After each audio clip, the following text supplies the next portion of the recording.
Okay, here we go. Lots of adjustments this morning. Namu Myoho Renge Kyo, thank you so much for being here. Today's Go Show is pretty short, but I think everyone will get something personal out of this. Has to do with really a general question about Daimoku, about chanting. And I get questions all the time of how should I be thinking? What should I be letting go through my mind? Should I try to obliterate my mind? Should I not be, what should I be focused on? Well, the answer to that one is Myo. Just be focused on Myo and awakening, opening, invoking your Buddha mind. All the other stuff is your earthly crap, quite honestly. So it's not that you should focus on getting rid of that earthly stuff or trying to transgress it or do anything with it.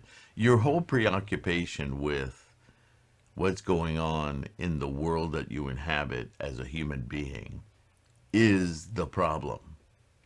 But it's not a problem to be annihilated. It's not a problem to get rid of.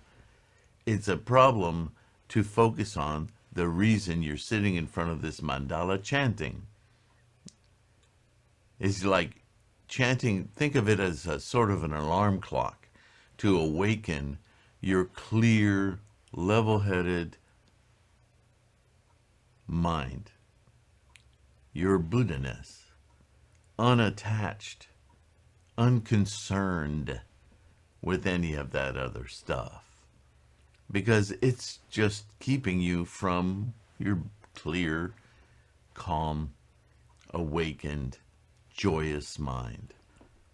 The reality that we're missing all the time in samsara. So what's your focus? Your focus is your focus. Your focus is Myoho Renge Kyo, the sound, the energy of your awakened mind. Just let it happen. All of those other samsaric thoughts are like constriction. You're like, that's why you chant like that. Take a breath when you light the incense, when you light the candles. These are ritualistic things to help you relax. Slide into this. Now, I'm not saying that's always easy. Sometimes we go to our altar and we start to chant because we're facing serious struggles. But in order to get past those struggles, to resolve them, you have to, first of all, do what every EMT would tell you in the face of trauma. Calm down. Breathe. Namu Myoho Renge Kyo, Namu Myoho Renge Kyo. Get into the focus. Look at the Myo character. Let yourself be bathed in the mandala. Let one of the things that will happen as you focus, truly focus your mind on the mandala, is that your peripheral vision will start to close in. And the only thing that will truly be focused, just like watching a movie, it will come into just the Gohonzon, your Gohonzon. With this mandala, you'll penetrate Gohonzon, your Buddha-ness, your clear mind. All those problems, traumas, whatever the questions, whatever they are, they'll start to fade back. That's a resolute mind.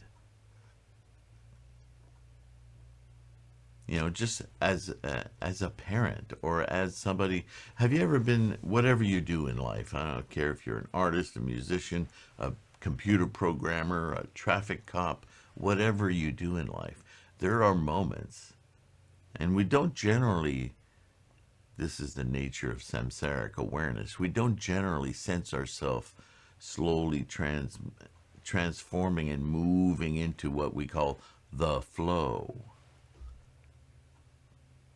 But there, whenever you're doing an endeavor that you're focused on in life, just generally, there comes a moment when suddenly the rest of the world sorts of, it gets quieter. You don't feel it, hear it, see it. You just see what you're doing. Like if you're writing code for a program in a computer, or you're calculating numbers, whether that's an accountant or a physicist, whatever.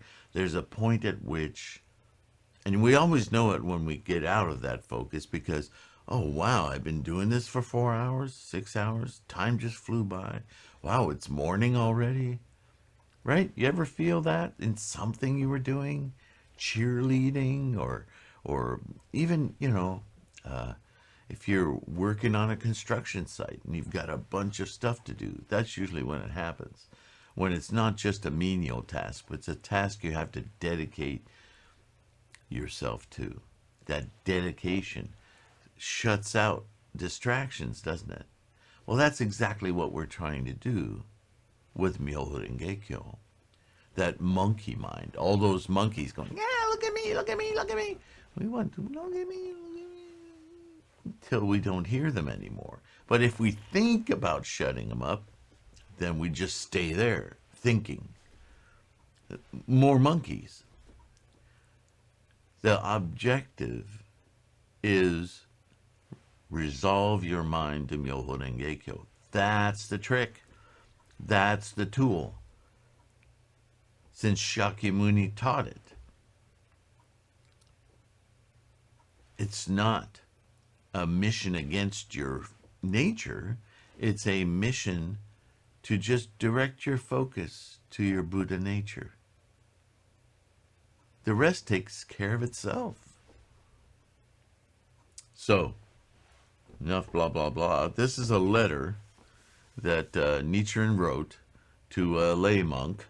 There's evidence that it might have been a relation to one of his 6 inner circle monks.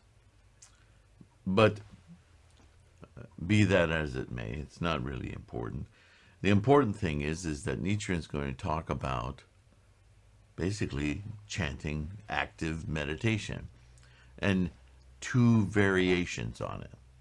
There are times when we go to our mandala of Gohanzon and we chant in a panic to resolve a situation that we just can't silence those monkeys. And I'm telling you again, chant until you do, because that's when you open the door to answers, your Buddha-ness, your clarity of mind. And when we do that, unless there's some much more profound thing going on that we're not clear about, and if you do chant to your Buddha-ness, it will become clear. But there, that kind of ichinen, when we take it to Gohanzon, is conspicuous. It's conspicuous because it's identified. And think about that samsaric implication. Identified, right? And typically, when we go to our Buddha nature with that kind of solid monkey on our mind, we get a result quite conspicuously. It's easily identifiable that we've made a dent, we've made a change in this. Whether it's the actual thing or whether it's actually related to the thing, we'll know it. And then there's inconspicuous chanting. I just want to be enlightened. I just want to feel and experience my Buddha-ness. I want that mind to guide my life. That's a much more general kind of resolve and desire. It's a profound desire, right? That's the reason we're Buddhists. So you go to your altar morning and evening. You chant an hour of Daimoku. You do a recitation full Gangyo. And your only thought at some point is, I want to do this well. I want to do Gongyo well. I want to enunciate clearly. I want to chant the characters one by one, not no, no, no, no, because I can do it at 1,000,000 miles an hour. That's very ungratifying to your own Buddha nature. What is gratifying is to Namu Myoho Renge Kyo. Man, I feel that, right? And this is a more general entry into our mind of clarity, our Buddha nature. But it's inconspicuous, not because it isn't powerful, but because it's not specifically dictating a monkey, a samsaric condition. And so, number one, it's far easier to penetrate your Buddha clarity that way. You'll fuse with your Gohonzon, your mandala of Gohonzon, and your Gohonzon, your Buddha wisdom, your inner connection with your clarity of mind, and you'll see the Gohonzon, your mandala of Gohonzon will look different. It may even shift and create wonderful little eye candy for your samsaric mind to get distracted by. But just stay there, calmly but determinedly chanting. The benefits from that kind of meditation are so broad and profound throughout your entire karmic makeup that sometimes it's just a feeling of general well-being. It's about as much of a clue as you're going to get to things are shifting. And it may take more time for your samsaric mind to catch up and go, oh, wow, things really have changed. I've changed. My world has changed. Harder to identify little minutiae. Two kinds of meditation. So here we go. I have received your request for meditations for your father, and I will offer them before the Buddha. Before the Buddha means awakening the Buddha. So Nichiren himself does this practice. Namu Myoho Renge Kyo.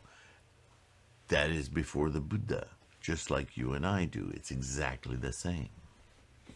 Concerning meditation, there are conspicuous prayer and conspicuous response. Conspicuous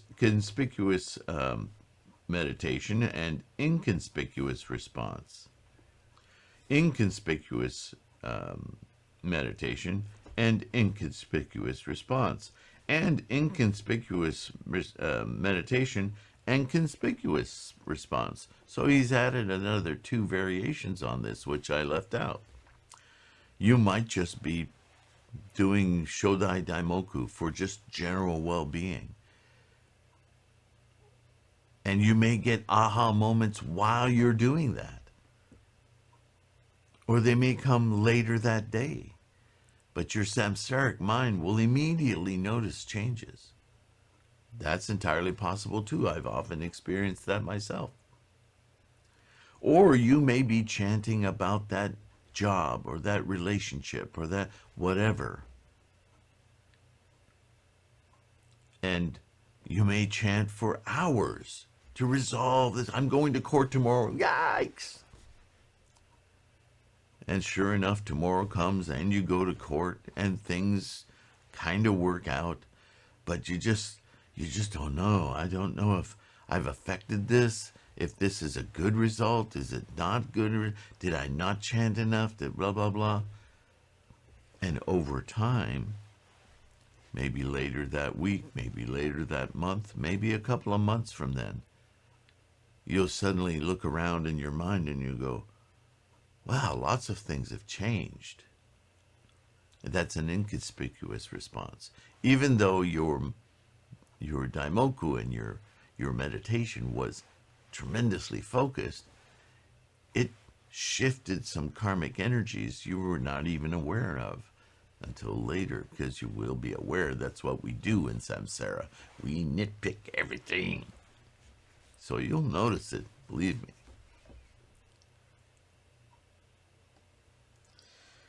So that's interesting, right? But the only essential point, Nichiren says, if you believe in this sutra, all your desires will be fulfilled in both the present and the future. Now, that's a trick of dialogue that Nichiren uses a lot, and I think it confuses people. I think this is where the translations and the interpretations by certain groups and sects says that this is a wish fulfillment jewel. You've heard that rhetoric? Like Aladdin's lantern. If I just chant for a new and better job, I'll get one.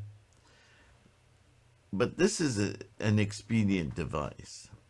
And let me take it apart a little bit for you. Oftentimes, what our samsaric mind, our monkeys, sound off and make us think we absolutely have to have and need. Nichiren says, use that as a device to chant. And the result will be the best possible result for your karmic movement in this life. The result is not what you're asking for. The result may in fact be through your Buddha wisdom, the satiation of those desires and their shift into something much more profound and enlightening for your earthly life. But you'll be so satisfied that your obsession with this other that motivated you won't be the same. It won't be as great. It may even go away entirely. That's what this means. Your earthly desires will be fulfilled, but not as the limited dissection of your samsaric desires, but more to the point, those energies that motivate you to have those desires through your Buddha mind, your clearness of life, right? It's like when a kid wants and is screaming and crying, and I want this magic jawbreaker 4-ton piece of sugar. I want it, right? But those are just very loud monkeys, right? And if we chant properly, that desire for the satisfaction that jawbreaker in our imagination would bring us is more the point. And therefore, whatever it is that drives that intense, insane desire for something totally unreasonable, by the way, but that's samsara, right? If we then can modify those energies to no longer make us fanatic about the 44-pound jawbreaker, but instead satiate those energies that drive us to want something that's really that self-destructive, are quelled, and we find that we get something else that inspires our love, our deeper emotions. Maybe it's a pencil and paper because you love to draw. Maybe it's a Casio keyboard because you love making sounds and music and what you can create with that. Suddenly the 44-pound jawbreaker is no longer there. It's not even ideal. It's not even something you want. You were screaming and crying for it, but suddenly you have something that nurtures your Buddha nature.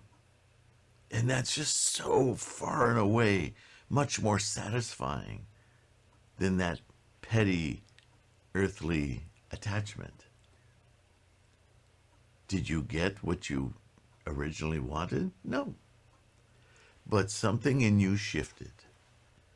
And something in you shifted in a way that's much more life-affirming for you, far less life-unaffirming.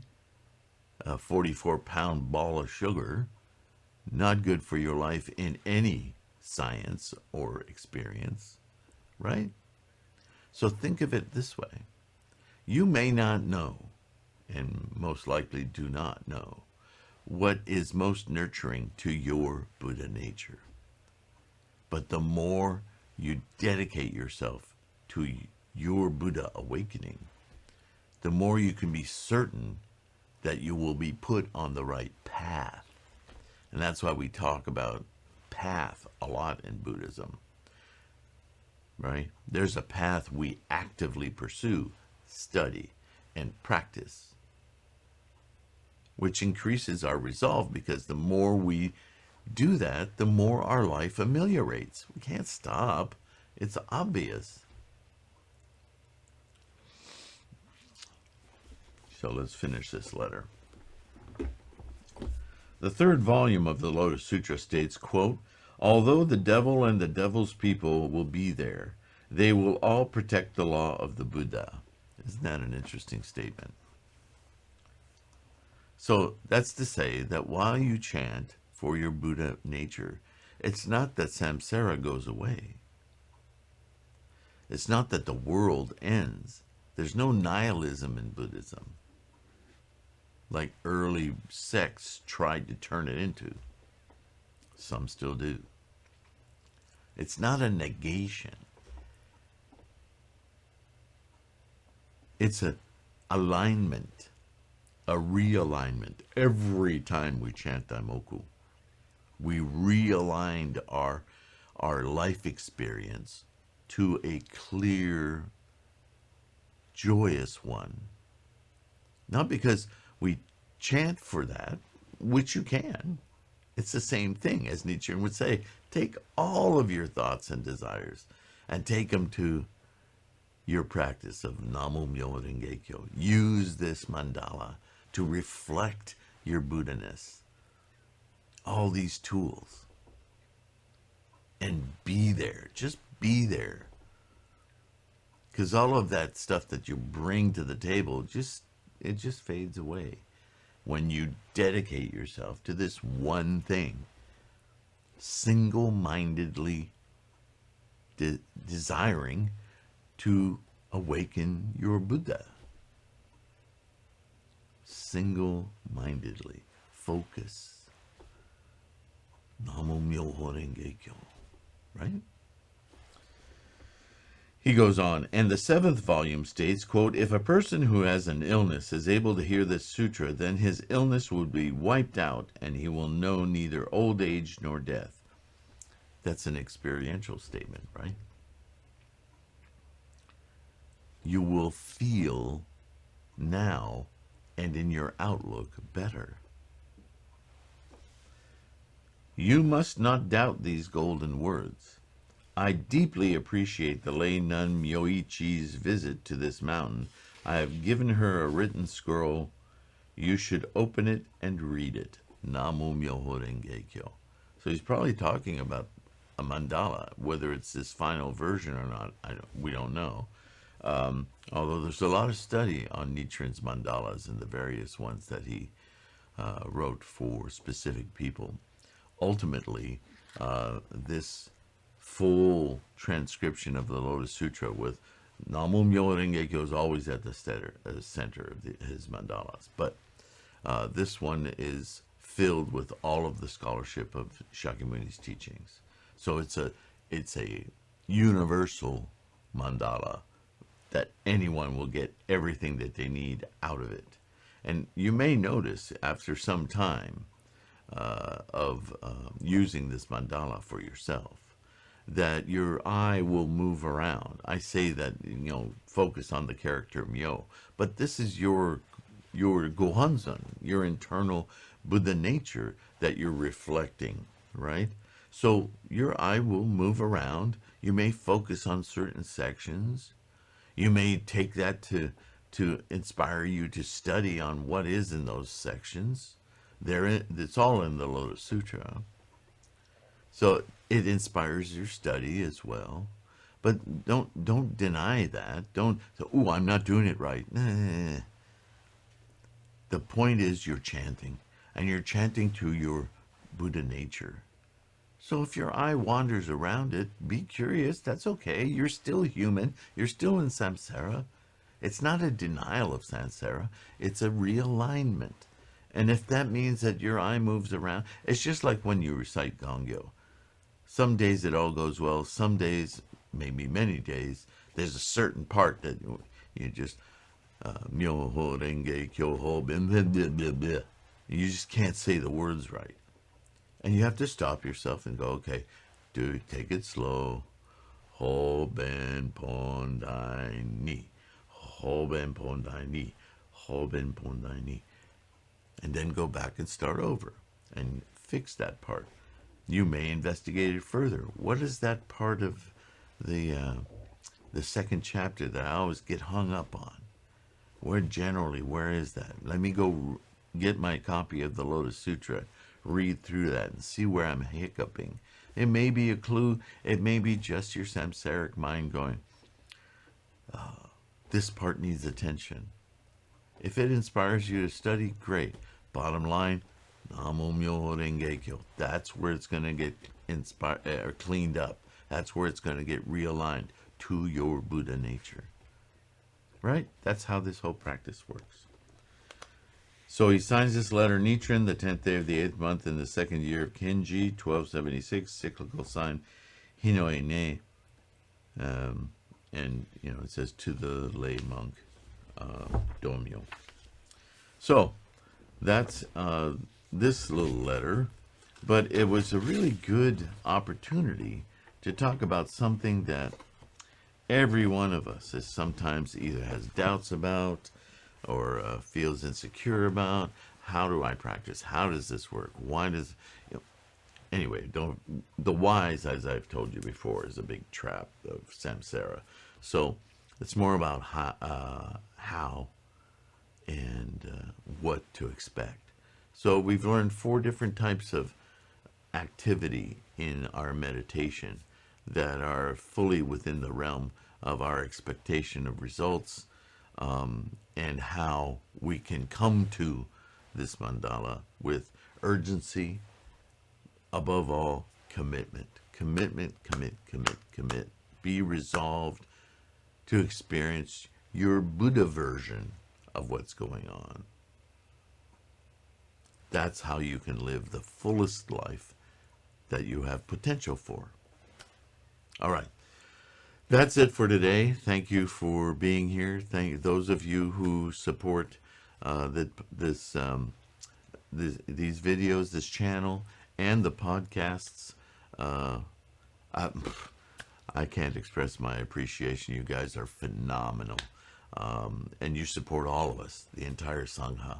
Those of you who are doing well to just watch the videos or download the podcast and are learning and asking questions and talking in the comments or emailing me privately, you're amazing. And I appreciate you very deeply as well. Your fortune will come. I'm just glad to be a part of it. And thank you for keeping me inspired. Namo Myoho Renge Kyo. We'll see you real soon in the next one. Hopefully tomorrow. Take care. Bye-bye.